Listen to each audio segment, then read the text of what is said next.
how to find the best cashback credit cards for you in 2022. So my previous video with a list of the best cashback credit cards this year had tons of comments because of this spreadsheet. Everyone was like, hey, this is amazing. I like how you put it together. Or can you share the spreadsheet with me? The thing is, this spreadsheet should only take a couple minutes to create, and you can go and update it with your budget, the cards that you're considering, and figure out the best cashback credit cards for you. So for this video, I'm gonna use Google Sheets, but you can do the exact same thing using Excel. So let's get on the computer. And so for this video, I'm not gonna assume you have any previous knowledge of using spreadsheets, using Google Sheets, or anything else, but I imagine you have a Gmail account, or you could open up and do the same thing in Excel. But for Google Sheets, you click on Google Apps right here, and you can open up the sheet, but I would recommend going to Drive where the sheet or sheets are going to be saved. So Drive, open that up. I already have a bunch of folders. We use this every single day. What I would do here is now create a folder for everything finance related for you. So create a folder here. What if we say my money and then create? Okay, now we can open up the new folder. And then from there, what we're going to do is click on new again, and then click on Google Sheets. It's going to say for me, create and share, because these are shared folders. You won't see the same thing. Okay, now we have a brand new spreadsheet. There's two things that I want you to do before we build the analysis. First is give it a name so you can find it easily. So cash back analysis 2022. Okay, there's that. And then a pet peeve of mine is to get rid of the grid lines. See, that looks a lot better. And so usually I leave a couple of rows at the top, and usually I don't have anything in the A column, just something I end up doing. And the first thing are the categories. So we have categories. For headers, usually I put them in bold. So to do that, you can hit Command B, or you can click on the B right here. And then I usually have a line below it. So it separates this from the actual category. So this would be groceries, gas, travel, things like that. I'm just going to steal the categories from the previous video that I did. So we'll copy all of these and then we'll paste. And so one thing, I maybe just did that too fast, is if you hit Control or Command C, you can copy something. Or if you go to Edit and Copy, now it's copied. And then if I go back here, I could go to, you can see, not Paint, we go to Edit and then Paste. And then there we go. We have all those categories. I just hit Command V. So if I watch this, if I hit Command Z, it's going to undo what I did.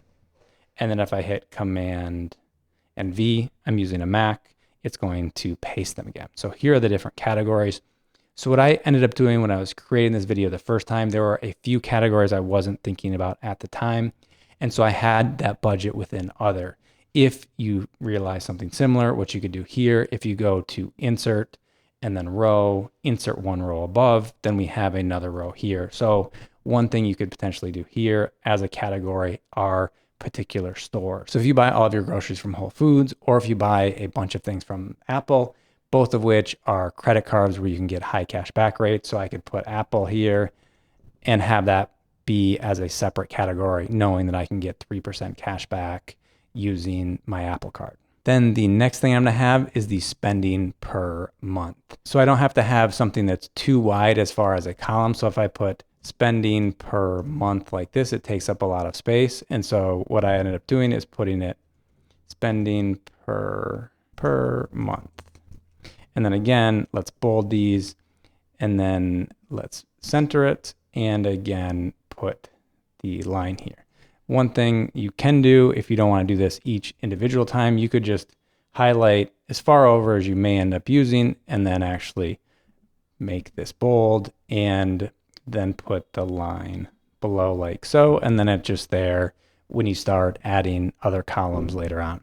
So that's the spending per month. And then what you would want to do here is go in and fill in the categories like I have. So I'm not going to do anything special or different than I did last time. I'm just going to copy and paste them. So this doesn't have to be something that's exact right now, just an estimate. Let's say you spend most of your money with one credit card or with your debit card. You could just go in, and a lot of them will have an analysis that says where you're spending money. You can use those categories as your baseline and get better over time. You could also use something like Mint, Monarch, Relay from SoFi, you need a budget. There are a bunch of tools for budgeting to figure out what these categories are and how much money you spend in each category. But as a first draft, you can take an educated guess. And so this is going to be a little different. Let's move this down. Actually, I'm going to delete this row. And so if I highlight this and if I hit Control click, and you see now I can delete this row. So let's just get rid of Apple for this analysis. Then some of the things we may want to do as you're building things out and have a bunch of cards off to the right, maybe this column doesn't need to be as big. And then there's, again, more space over here. And then what we could do is maybe have a little bit of space like so. And then what we need here is we'll have the cashback percent and the dollar amount like so. And then above that is going to be the card name. One thing you can do if you want to be picky about it is if you wanted this to be centered across the two columns, you could highlight both of them, go to Format, scroll down to Merge Cells, and then merge horizontally or merge all, whatever you happen to have highlighted. So if I go to Merge All, there we go. And now if I center this, it's centered across the two. Here again, let's center these. Because the thing is, if you put in numbers, they're usually aligned to the right, and so it's a little bit easier to read. So what I would recommend doing here is put all the percentages for each of the cards individually and figure out how much cash back you would get if you had all of your spending on this card.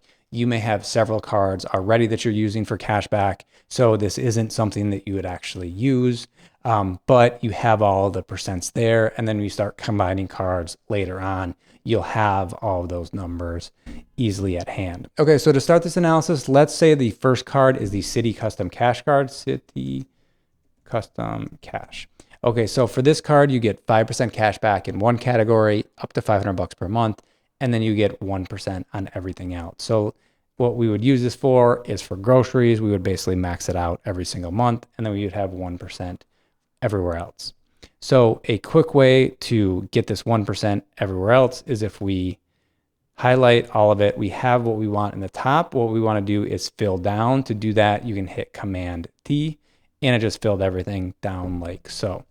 Then what we want is the dollar amount for this. So if we say percent times this, one quick here, and so we can suggest autofill, but I'm not going to do that just yet. There's one trick that I want to show you right here. We're going to want to take this and we're going to want to copy it for other cards, and we're going to want the numbers to work and not have to connect the multiplication each time. Because what happens if we copy this over here, it's going to want to pull 5% here. And if we click on something, it's going to show you where the numbers are pulling from. So the numbers are moving over as you copy and paste to the right. Hopefully that makes sense. We want this column right here for the spending per month not to change at all. So what we're going to do there is if we $sign next to the C is not going to move. It's always going to pull this column and then one column to the left. So if we did that, then the same thing we did here, we want to fill down the cashback amount. So again, Command D, and we have all of the cashback calculated. The other thing we want to do is if we hit equals, and here it's already thinking ahead for us that we may want to sum this. So I could just hit tab, or if I hit equals sum and then hit open bracket, and then I can use the arrows right now and highlight the section I want, hit enter, and there we go, $44. So for everything to work correctly, what we want to be able to do now is to highlight all of this and for everything to continue to work. So if we do that, moved over here, we have $44, and now we can use this calculation or these calculations for a new card. A couple quick things I want to do before we move on is just to make it look pretty, let's also add a bottom row here. So essentially we have all the spending right here. What we'll want to do is add total per month. And so what we could do here is equals, and then again, it asks us to just hit tab, and there we go. If we wanted to turn it into dollars and get rid of the decimals, there we go. $2,400 is the total here. And then what we could do is total annual. Then we would have annual fee. So this is just for some of the cashback cards. A bunch of them don't. Total less. Okay, so we have all that. And for the spending, we would just go here, multiply by 12. So that would be our budget per month, our total annual budget for the spending. And then one thing we want to do here is we want to now get the overall average rate for this card. So that would essentially be the equal sign. And then we want to start with the cash back that we got and then divide that by our spending. And there is that. The one thing we would want to do here, well, two things actually, is we'd want to turn it into a percent. So you can see overall 1.83%. And then we're going to have the same issue with copying. So if I copy this here, it's going to be 100% because you have $44 divided by $44. So again, we need to lock the C column. If you wanted to lock a row, you would put a dollar sign next to the number as well, but we don't need that for this. So we have this, we can copy that now. And then if we click up here, it's going to show us what the math is doing, what the calculation is. Okay, so that would be one card. If we wanted to update this for a second card, which card do we want to think about today? Something that would be really, really easy would be this card I have here, my SoFi card. So for the SoFi card, what would we do? SoFi is just 2% across the board. So again, if I hit Shift, hit down arrow, we have the whole section, Command D, 2% for all of it, 2% overall. It destroyed some of my formatting, so I'm gonna be picky and fix that. And so you can see if I were just using one card, one thing I would do is make this narrower so I have more space. So we have 2% for the SoFi card for all of my spending, or we have 1.83% with the Citi Custom Cash card. Then again, if we want to add another card here, we can just take this. Something really, really quick though, that I forgot to build out. So if we take this times 12, we'll add it here. And then there is no annual fee here, no annual fee here, and then equals this minus this is the same number, and Command V is the paste again. There we go. Okay, so we would earn $576 from the SoFi card, $528 from the Citi Custom Cash. Now let me show you how it would look with a card with an annual fee, such as the Amex Blue Cash Preferred. So again, we can just highlight this whole section. If you want to do it a more manual way with the mouse, you click on edit, copy, move over here, edit, paste. There we go. And then we say Amex Blue Cash Preferred. So for this card, most of it is going to be 1%. So let's just do what we did before, Command down, 1% for everything except grocery stores is 6% up to $6,000 per year. So 500 times 12 is $6,000. So we could max out that right there. And then gas stations is 3%, streaming 6%, and transit is also 3%. And let's make it pretty again, add our line there. And so you can see with this card, we would earn $60 per month, which would be $72 per year. The one thing we don't want to forget about is the $95 annual fee. But the thing is, I'm counting this for future years with this card specifically. The first year, there's no annual fee, but I'm just looking at it on an ongoing basis. Okay, so we have 3 cards now. Let's add a 4th just for good measure. And let's copy this over. And then let's say we have this card right here, the US Bank Cash Plus card that I recently did a review on.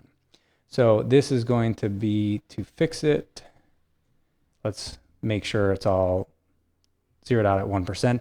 Then we have 2 categories at 5% and 1 category at 2%. So the strange thing here, and one thing not to forget, is to put this back at 0 because there is no annual fee. And then the thing is here, the 2% category could be, say, groceries, gas stations, or restaurants. So let's just say it would be for groceries in this case.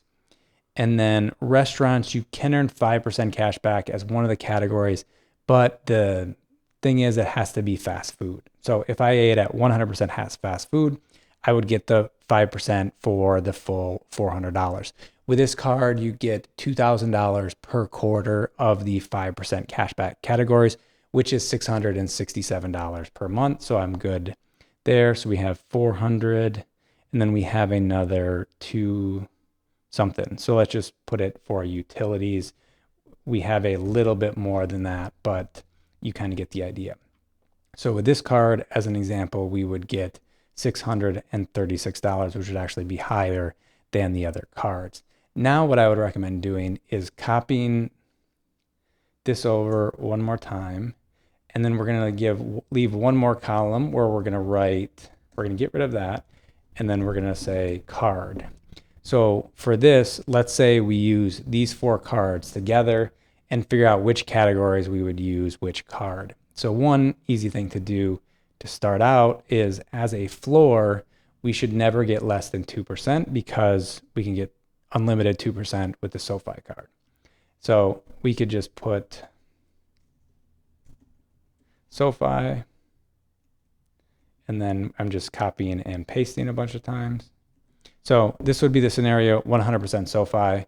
And what I recommend doing to make it a little bit easier to look at is to add colors for the different cards. So maybe SoFi could be magenta. And which card do we want to add in next? So let's say we want to add the Amex Blue Cash Preferred. So if we say Amex would essentially go in each of their categories right now, we could be earning higher than 2%. Blue. So that would be here. It would be gas station, streaming, and transit. And given the name, let's use a bluish color and update the percent. So we have grocery store 6%, gas station 3%, streaming 6%, and 3% here. So you can, and don't forget this card has an annual fee, so let's add that back. So you can see by just combining the SoFi card, the Amex Blue Cash Preferred, also a random thing, if you double click on any of the lines, it's going to extend it out so nothing is cut off. And what you can see now is we are now earning 3.13% as opposed to around 2% if we use any one of the cards by itself. And then one other important calculation I want to add here is the cashback rate after the annual fee. So to calculate that, I could take this annual number and divide it by the total spending like so. And again, don't forget to lock the C column. And then now I can just go and copy these across. The ones that have no annual fee will be the same as I have here as down below. You can see here with before the annual fee, or year one with these two cards would be 3.13%. After the annual fee, so year 2 and beyond would be 2.8% higher than any of the individual cards by themselves. So that would be the first two cards. Now let's say I would get one of the other cards. So the Citi Custom Cash card, where I would get 5% in one category. So here I would be looking at, of these, which is my largest spending category of all the ones that are basically lower than 6%. So I could replace, gas stations and get 5% instead of 3%. But what I would probably do is restaurants. I'm only getting 2% and I'm spending $400 per month. So I would put the Citi Custom Cash here. Let's give it its own color. What do we want? How about green? Okay, so Citi Custom Cash, update this to 5%. Okay, so you can see the cash back bumped up a little bit now that we're earning 5% as opposed to 2% for restaurants. And then if we wanted to add on top of that, I didn't change the name of this. Why didn't you tell me? Okay, so this is the US Bank Cash Plus. Okay, so I did not update that. So for some of the categories, such as streaming, we're already earning 6%. One kind of nuance here is For the US Bank Cash Plus card, it's also internet. So if you spent a bunch of money with Comcast, DirecTV, or something like that, it would be one bigger category to earn 5% versus the 6% here. And there are plenty of other categories we could use it for. So what I would maybe do here is use it for utilities. So US Bank. So if we used it for these two categories, which I think would be the highest ones for this particular card, and let's choose another card. This can be red, and let's bump these up to 5%. So you can see by layering in different cards, you can figure out how to little by little bump up the cashback rate that you're earning, to kind of go through little by little and figure out where you're spending money and where you're not able to earn more than 2% cash back. It's great to have a 2% cash back card like the SoFi card, but if you can earn a higher rate, then little by little add different cash back cards in, bumping up your overall cash back rate. Were you able to follow along and build out your own cash back analysis? If not, don't worry. Down below in the description, there's a link where you can sign up and I'll send you a copy of mine. To help you get started finding the best cashback cards for you, here's a list of all the cards mentioned in my previous video. I'd recommend checking the video out though, so you can see all the high cashback categories for each of the cards. I'll link to that video right here. Hope to see you in another video. Bye-bye.